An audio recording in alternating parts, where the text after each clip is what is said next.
Anytime that you're doing hand balancing, it's important to warm up the wrists, for they receive quite a bit of pressure during any handstand or handstand technique.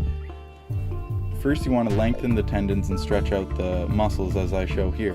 Spend 30 seconds in each position and roll out the wrists in between each position. You can eventually progress all these to do them on your toes rather than on your knees as I show them here. But take your time and be careful with them. There's no need to rush that kind of thing. Next are the exercises that are used to strengthen the wrists. These exercises are important to do in order to strengthen up the tendons that are going to be receiving a lot of the stress. Do 10 repetitions, and you can do up to 3 sets if you want. I only do 1 depending on how frequently I do hand balancing training. Eventually you can progress these ones up onto your toes as well, but if you find it too difficult to do the way I show it, you can start off doing one hand at a time or even doing it against the wall. Control is important when you're coming down on the back of your wrist. Don't just slam your hands into the ground.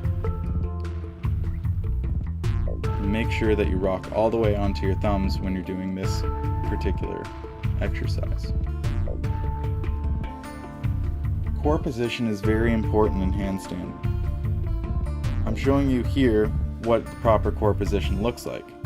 You can see that my stomach is sucked in quite a bit. What I'm doing is flexing the transverse abdominis to create intra-abdominal pressure. This is similar to putting a weight belt on when you're doing heavy squats. It's important to get comfortable with this and learn how to breathe in this position, because that leads to the endurance of your handstand. Single hand training can be prepped by doing it against the wall, doing flagging.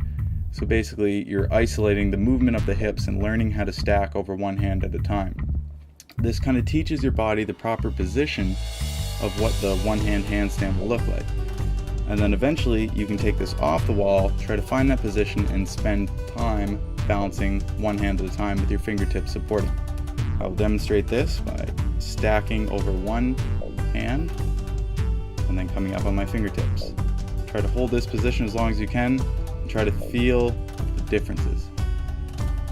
Next, I'm going to showcase some of the different ways that you can press into a handstand or get up into a handstand.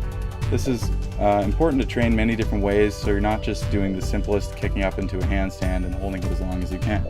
It's important to control your way up, control your way down, and build strength in this position. Try to hold your handstand as long as you can.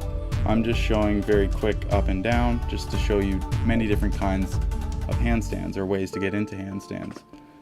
And this is a good way to practice the position, build the endurance before you can do the one hand handstand. It's important to have a very linear body position. You want it to be completely stacked over your wrists, your shoulders, and your hips.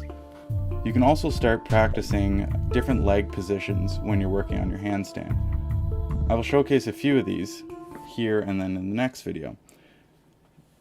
Leg positions kind of add an aesthetic look to your handstand, and they also shift your balance in different ways. So it's important to feel comfortable in each different position. There's more than I show here, more that I'm unable to do, but just play around with them and try to keep that balance in all positions.